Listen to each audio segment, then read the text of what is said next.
आने वाले उस नबी के बारे में अल्लाह ताला ने फरमाया, क्या है दुनिया के मुसलमानों, अल्लाह मैं ही हूं, तुम्हारे दरमियान हम जो रसूल भेजे, जो पैगंबर भेजे, वो भगवान नहीं है, हमने उनको अपने नूर से भी पैदा नहीं किया है। आए लोगों, इस्लाम के अंदर आना है तो ये अकीदा रखना है, कुल इन्नमा अना बशरुम मिस्लुकुम। आए नबी, आप भी अपनी जबान से कह दीजिए, इन्नमा अना बशरुम मिस्लुकुम, कि मैं तुम्हारी तरह का एक बशर हूं, मैं तुम्हारी तरह का एक इंसान हूं, मैं तुम्हारी तरह का एक मनुष्य हूं, तुम्हारी तरह का एक इंसान हूं।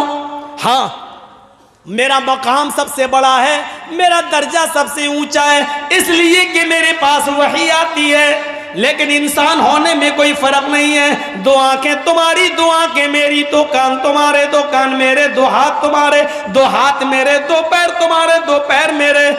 तुम भी चलते हो, हम भी चलते हैं, तुम भी सोते हो, हम भी सोते हैं, तुम खाते पीते हो, हम भी खाते पीते हैं। तुम्हें लेटरीन पेशाब पायखाने की जरूरत होती है, हमें भी होती है। तुम्हें शादी की जरूरत है, हमने भी की है। तुम्हारे बच्चे होते, हमारे भी बच्चे हैं। तुम्हारे बाप दादा हैं, हमारे भी बाप दादा हैं। इंसान होने में हम में और तुम में कोई फर्क नहीं है।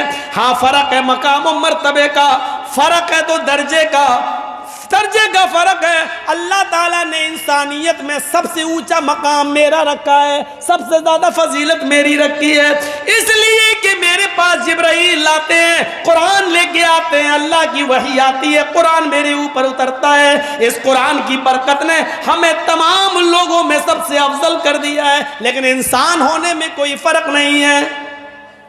फिर आपने नमाज कायम की तो फरमाया, देखो इबादत तो अल्लाह की कर रहे हो, इसमें मेरा कोई रोल नहीं है, इबादत मेरे तरीके पे कर रहे हो, बस इतना रोल है। इबादत अल्लाह की हो रही है, तरीका मेरा आप अपना रहे हैं, लेकिन इस इबादत में भी आपने कहा, पहले मुझे अल्लाह का बंदा मानना, फिर अल्लाह का रसूल मानना, इंसानियत से मुझे मत निकालना। जब भी नमाज खत्म करो और आखिरी रकात में बैठो और मेरे ऊपर अत्तहियात पढ़ो, तो उसमें यह जरूर पढ़ना, अशहदु अन्ना मुहम्मदन अब्दुहु व रसूलुहु, मैं गवाही देता हूं कि मोहम्मद अल्लाह के बंदे और उसके रसूल हैं। पहले बंदा कहो फिर रसूल कहो, यानी मैं अल्लाह का रसूल भी हूँ और इंसान भी हूँ। अब्द यानी बंदा, मैं अल्लाह का बंदा, मोहम्मद इब्न अब्दुल्ला भी हूँ और मोहम्मदुर रसूलुल्लाह भी हूँ। आप मुझे बंदा भी मानो और रसूल भी, दोनों बातें मानोगे तो मुसलमान हो, वरना नहीं। फिर वेदों को पढ़िए, उसने भी आखिरी नबी को इंसानी बताया। वेदाहमिद पुरुष महानिमादित्तो, वेदाहमिद पुरुष महानिमादित्तो वरुण तपस प्रस्ताति अन्याय। वेदाहमिद पुरुष, अहमद इस दुनिया में आएंगे, पुरुष इंसान होंगे। वेद भी कह रहा है कि वो पुरुष होंगे, वो इंसान होंगे, पुरुष इंसान मनुष्य, वो पुरुष होंगे इंसान होंगे। वेदाहमिद पुरुष महानिमादित्य, बहुत बड़े महान पुरुष होंगे, उनके बराबर कोई दूसरा नहीं होगा। वरुण तपसा, ईश्वर का अल्लाह का बहुत ज्यादा नाम लेने वाले होंगे, अल्लाह की भक्ति करने वाले होंगे। वरुण तपसा, बहुत तपस्या करने वाले होंगे। प्रस्ताव, जब अल्लाह ईश्वर का बहुत ज्यादा नाम लेने वाला इस धरती पर आ जाए और उसका नाम अहमद हो और वो सबसे महान पुरुष इंसान हो, तो तुम उसी के घर में चले जाना, उसी की कुटिया में चले जाना, उसी के धर्म में शामिल हो जाना।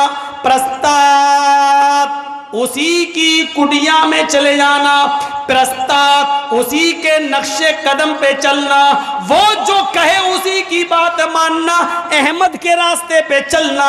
यन्याय, स्वर्ग में जन्नत में जाने का अहमद के रास्ते के अलावा कोई मार्ग, कोई दूसरा रास्ता नहीं है। अहमद के रास्ते के अलावा कोई दूसरा रास्ता नहीं है। ये लीजिए, इंसान बता दिया वेदों ने भी, और अल्लाह के रसूल तो इतने बड़े ऐसे इंसान थे, लेकिन सादगी का हाल ये था कि एक शख्स को किसी ने भेजा कि जाओ हमारे गांव में ये परेशानी है और उसकी शिकायत अल्लाह के रसूल से करो। वो अल्लाह के रसूल के पास आया, कहने लगा कि मैं परेशानी बताऊंगा। जैसे ही वो अल्लाह के नबी के पास आया तो अल्लाह के नबी का चेहरा देखकर वो डर गया, कांपने लगा।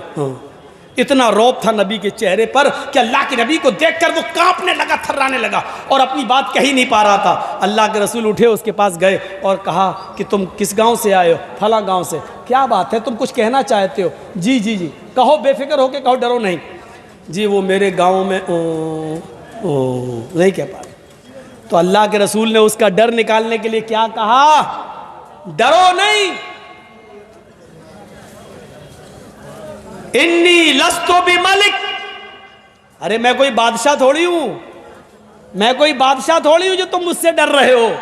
आना बनो इमरातिन ताकुलुल कदीद, मैं भी अरब की ऐसी औरत का बेटा हूं, मुझे भी उस माँ ने पैदा किया है, मुझे भी उस औरत ने अपने पेट से जना है जो गोश्त के सूखे टुकड़े खाती थी, खुश्क गोश्त, सूखा हुआ गोश्त खाती थी। कदीद, अरब के अंदर कदीद उस गोश्त को कहते थे जो पहले ऊँट काटा जाता था। ऊँट जैसे मान लीजिए ज़िबा कर दिया, नहर कर दिया, तो 5 किलो 10 किलो गोश्त इकट्ठा कर लिया और उसको धूप में डाल दिया और नमक वमक लगा के, साल्ट वाल्ट लगा के उसको धूप के अंदर खुश्क कर लिया।